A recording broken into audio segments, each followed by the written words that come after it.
जय श्री कृष्ण। नमस्ते भक्तों, मैं पूजा। आज मैं आपको सुनाने जा रही हूँ महाभारत की एक अत्यंत महत्वपूर्ण और भावुक कथा, द्रौपदी चीरहरण की कथा। ये कथा हमें धर्म, अन्याय और भगवान की कृपा का गहरा संदेश देती है। कथा। महाभारत काल में हस्तिनापुर के राजमहल में कौरव और पांडव रहते थे। कौरवों के बड़े भाई दुर्योधन को पांडवों से बहुत ईर्ष्या थी।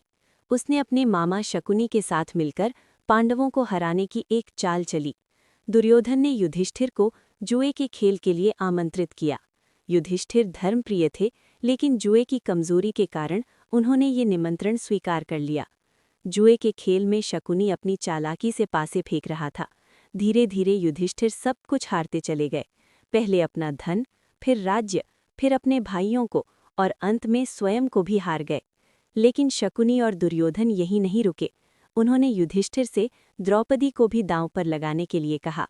भ्रम और दुर्भाग्य में युधिष्ठिर ने द्रौपदी को भी दांव पर लगा दिया और हार गए।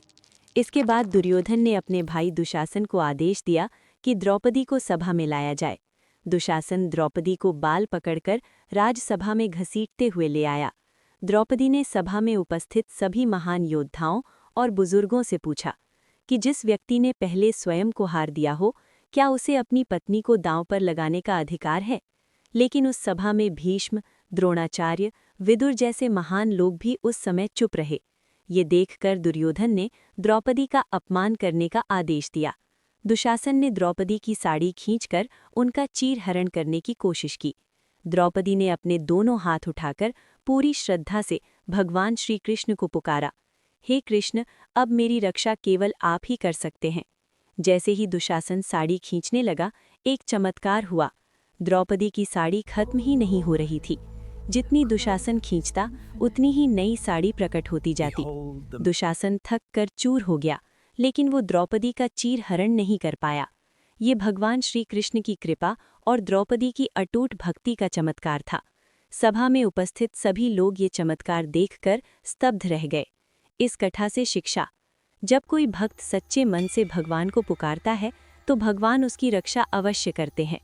अन्याय और अधर्म अंत में नष्ट हो जाते हैं। स्त्री का अपमान बहुत बड़ा पाप है। द्रौपदी के अपमान की ये घटना ही आगे चलकर महाभारत के महान युद्ध का एक मुख्य कारण बनी। श्री कृष्ण की कृपा आप पर सदैव बनी रहे। प्रिय भक्तों, यदि आपको ये कथा अच्छी लगी है तो चैनल को सब्सक्राइब करें, बेल आइकन दबाएं ताकि सभी नई कथाओं की सूचना आपको मिलती रहे। आप हमेशा खुश रहें, स्वस्थ रहें। धन्यवाद।